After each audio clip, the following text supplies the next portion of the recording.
Alright guys, today we have the OmniProtex OPX Ultra vest. Now what makes this different than your regular 3A rated body armor vest is they chose to exceed the normal NIJ07 standards. You know, a lot of times it's for 44 Magnum, and that's around 1900 feet per second. So that's no joke, but we have a lot of neat and new ballistics lately. Now it's not like you're going to pick them up at Academy or something, but there's a lot of high-speed, full copper rounds that will possibly penetrate most cheap body armor.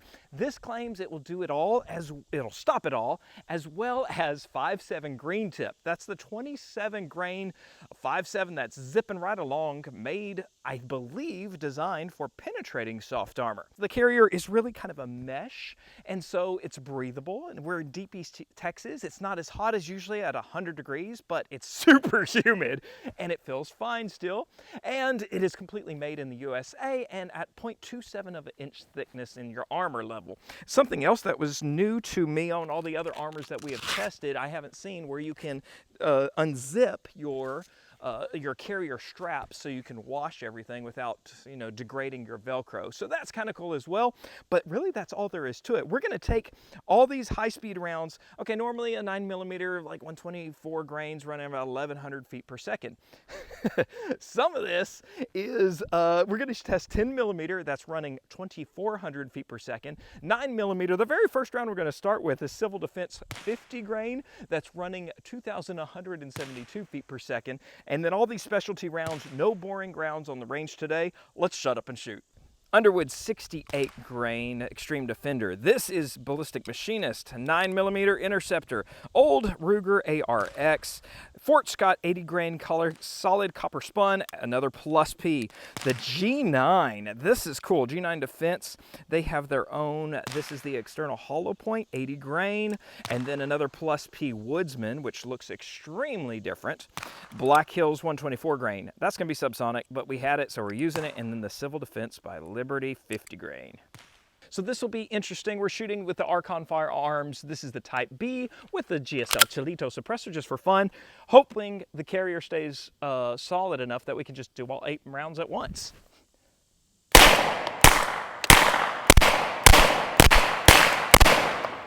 Okay, we kind of spread them out. Let's go see. All right, so we'll hope that worked well. We saw one bunch up. This was that 50 grain at the beginning.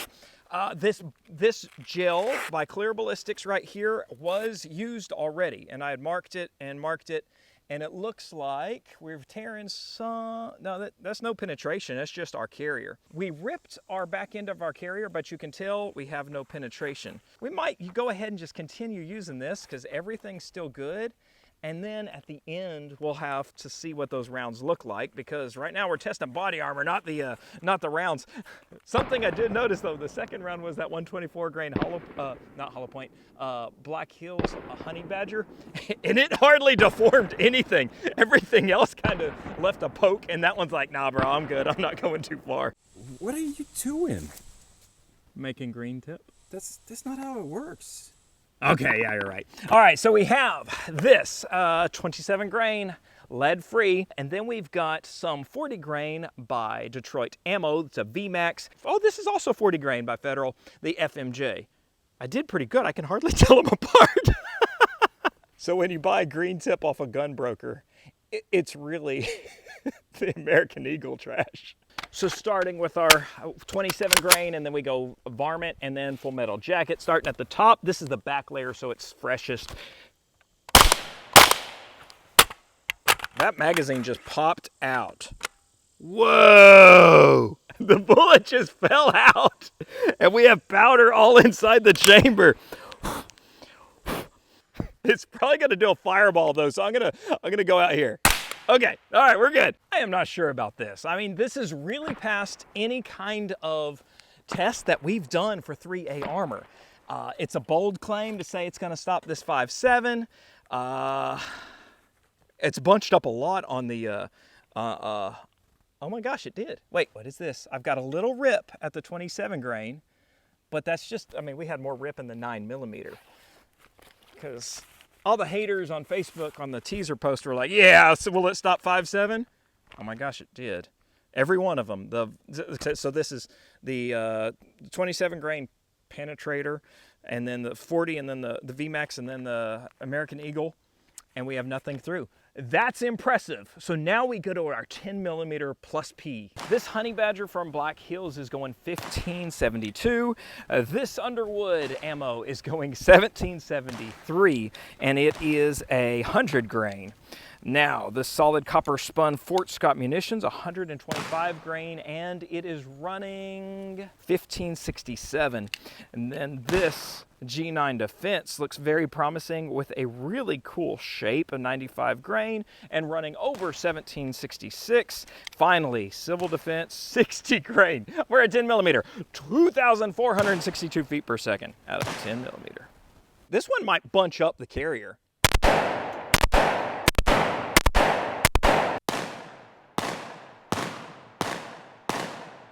Whatever that second to last shot was had a horrible flash. That was distracting. Let's see what happens.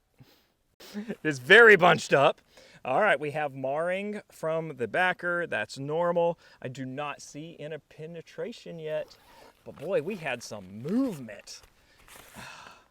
All right, so the carrier is ripping, but the last section of the Kevlar is all in good shape. Okay, it's still stopping it.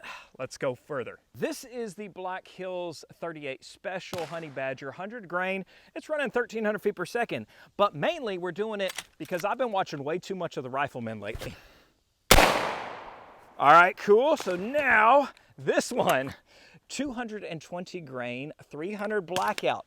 The website says it's rated for it. We're running ours from Ammunition USA. I've had really good results with it. Out of this fold AR, it runs 900 feet per second. And it's quiet. And finally, a Slug from Yochi. Nothing special, just a big 1-ounce chunk of lead. Let's see what happened. I know I stopped the Slug. Slug's no big deal for soft armor. But I don't know if I've ever stopped a 300 blackout with soft armor. Okay, we have black flaking, but the yellow is still intact there. That one, whatever. Oh, there's our Slug. That's awesome. That looks so cool. Big chunk of lead right there.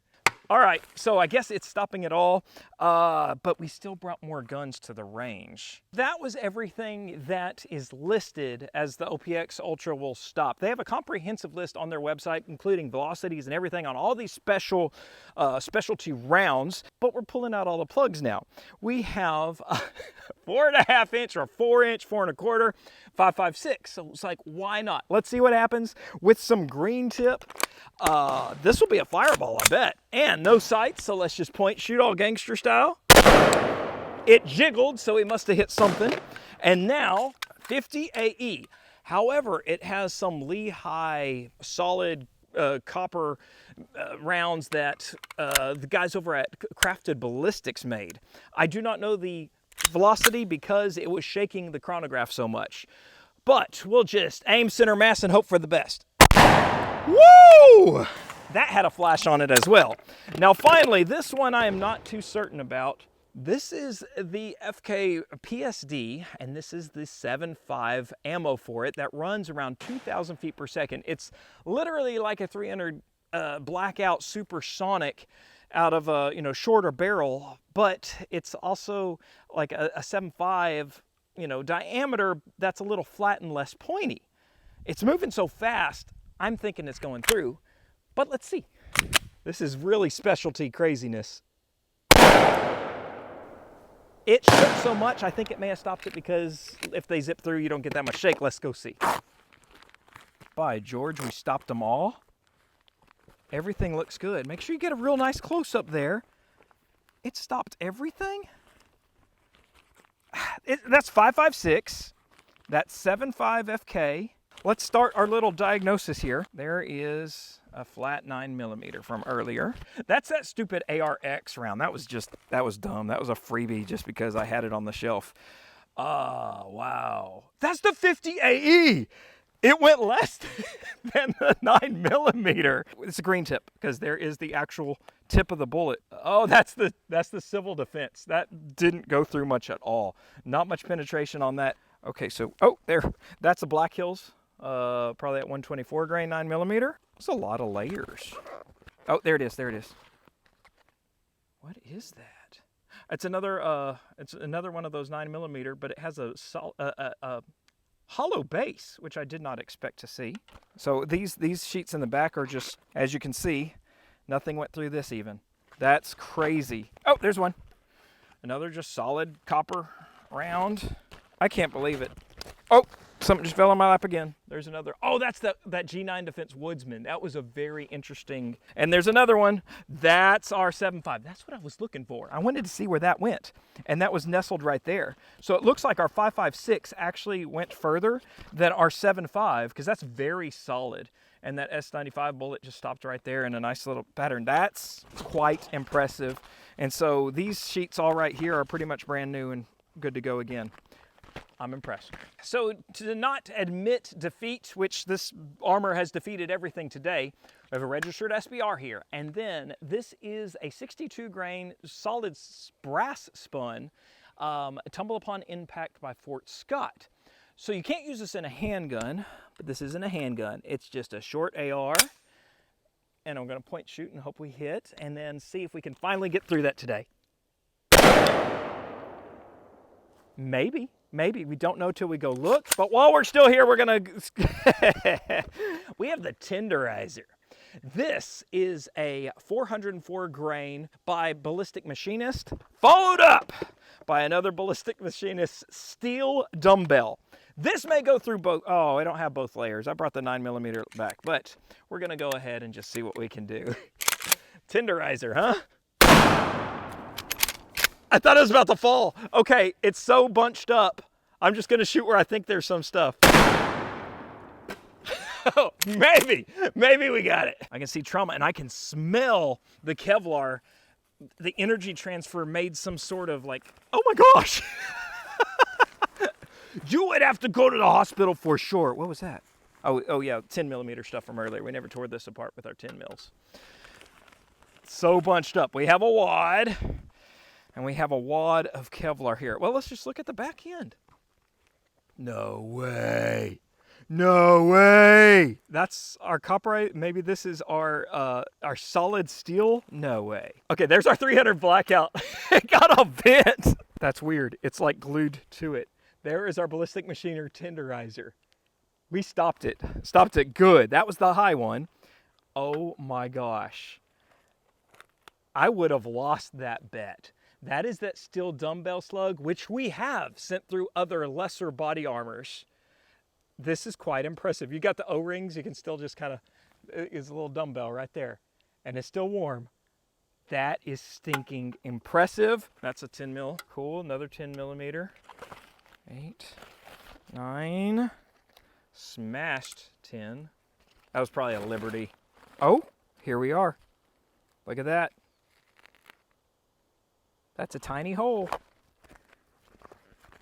Did we actually? Oh, we probably did go through with it. Oh my gosh. All right, tumble upon impact did tumble. I can't hardly see the streak. Okay, it went in right here, is zipped, and went all the way up to the neckline. There we go. So we did get a teeny tiny poke all the way through once we used a solid brass round, which is totally not a handgun in the first place. The most impressive to me is the steel slug. I really thought that steel slug was gonna bust right through. So pretty crazy stuff with a bunch of neat little rounds there, guys. So you can go check out OmniProtex. We will leave a link over on my link in bio, as well as the top comment on YouTube. Thanks for watching today, guys. Okay, I love you, bye-bye.